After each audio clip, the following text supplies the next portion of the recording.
জনাব হাসনাত আব্দুল্লাহ কুমিল্লা সরাসরি প্রশ্ন করবেন, ব্যাখ্যার প্রয়োজন নেই। আসসালামু আলাইকুম। যেহেতু শিক্ষা নিয়ে কথা হচ্ছে, আমাদের বর্তমানে মাননীয় স্পিকার, আমরা যদি বর্তমান শিক্ষা ব্যবস্থা দেখি, আমাদের এন্ট্রান্স ইনস্টিটিউশনগুলোতে বিশেষ করে প্রাথমিক শিক্ষায় আমরা দেখছি যে ভর্তি প্রক্রিয়াতে আমাদের এখন দুইটা পদ্ধতি প্রচলিত ছিল। এডমিশন বাই মেরিট আগে প্রচলিত ছিল, এখন সেটা কনভার্ট হয়েছে এডমিশন বাই লটারির মাধ্যমে এখানে বাচ্চাদেরকে ভর্তি করা হয়।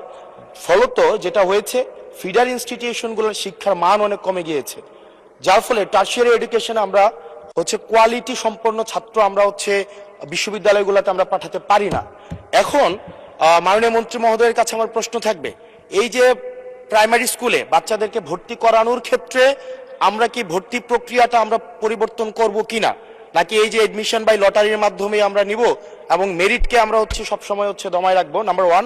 আর নাম্বার টু আমাদের বর্তমান শিক্ষা পদ্ধতিতে আমরা যদি দেখি, আমরা যারা পয়সা দিয়ে কিনতে পারে তারা এখন ইংরেজি মাধ্যমটা কিনছে, যারা পয়সা দিয়ে ইংরেজি মাধ্যম কিনতে পারে না তারাই কেবল আপনি যেই শিক্ষা পদ্ধতি আমাদের জন্য জনজীবনের জন্য আপনি চালু করেছেন সেটা আমরা কিনছি, আর যারা সেটাও কিনতে পারে না তারা মাদ্রাসা শিক্ষা পদ্ধতি কিনছে। আপনার কাছে প্রশ্ন যে আমাদের বর্তমানে একটা দেশে এই তিনটা শিক্ষা পদ্ধতি যেটা অর্থনৈতিক অবস্থার উপরে নির্ভর করে চলে, এই তিনটা শিক্ষা পদ্ধতি জিয়ে রেখে আপনার কি মনে হয় যে আপনি একটা ইনক্লুসিভ শিক্ষা পদ্ধতি নিয়ে আমাদের দেশটাকে আগায় নিতে পারবেন? ধন্যবাদ। মূল প্রশ্ন ছিল জাহাঙ্গীর হোসেনের, মাননীয় সদস্য, সারা দেশে প্রাথমিক ও গণশিক্ষার উন্নয়নে কোনো প্রকল্প গ্রহণ করা হইয়াছে কিনা, হইলে তাহা কি? এখন তো ইন জেনারেল আমরা ডিসকাশনে চলে গিয়েছি, তবুও মাননীয় মন্ত্রী আপনি ইচ্ছা করলে উত্তর দিতে পারেন। ধন্যবাদ মাননীয় স্পিকার, ধন্যবাদ মাননীয় সংসদ সদস্যকে। যদিও তিনি ব্যাপকভাবে প্রশ্ন করেছেন, আমরা আশা করি মহান সংসদে এই বিষয়গুলি আলোচনা হওয়ার প্রয়োজন রয়েছে এবং তিনি করছেন। মূলত আমাদের দেশের শিক্ষা ব্যবস্থার জন্য রুরাল অ্যান্ড আরবান এই দুইটি সেকশন রয়েছে। এখন গ্রামীণ জনপদে যে প্রতিষ্ঠানগুলো রয়েছে সেখানে প্রি প্রাইমারি স্কুল রয়েছে এবং ছাত্র সংখ্যা এতটা কম্পিটিটিভ নয়, সে কারণে সেখানে ভর্তি সমস্যা তেমন একটা হচ্ছে না। ঢাকা শহরগুলোতে আমাদের এই প্রাথমিক স্তরে ভর্তির একটি সমস্যা রয়েছে। এই জটিলতা নিরসনের জন্য বিগত সরকার লটারি সিস্টেম করেছিল, যেটা আদৌ আমার মনে হয় না যুক্তিসঙ্গত।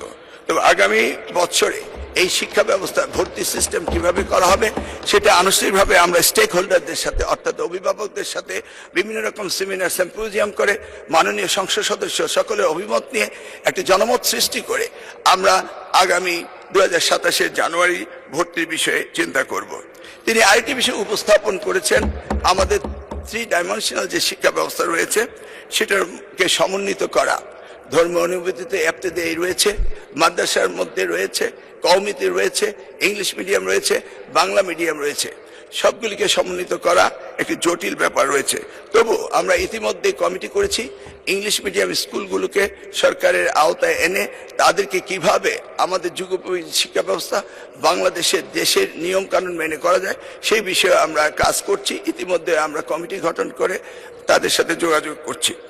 দ্বিতীয়টি হলো ইবতেদায়ী শিক্ষা ব্যবস্থা, সেটাকেও আমরা ইতিমধ্যেই সেই বিষয়ে ব্যাপক কাজ শুরু করেছি। আর কওমি শিক্ষা ব্যবস্থাকে কিভাবে অন্তর্ভুক্ত করা যায়, কারণ একটি দেশে বিভিন্ন শিক্ষা ব্যবস্থা না থেকে কিভাবে শিক্ষা ব্যবস্থা সমন্বিত করা যায় সেই ব্যাপারে সরকারের পক্ষ থেকে প্রচেষ্টা এবং উদ্যোগ আমরা নিচ্ছি। ইনশাআল্লাহ আগামী দিনগুলোতে পর্যায়ক্রমে আপনারা দেখতে পাবেন। আপনাকে অশেষ ধন্যবাদ।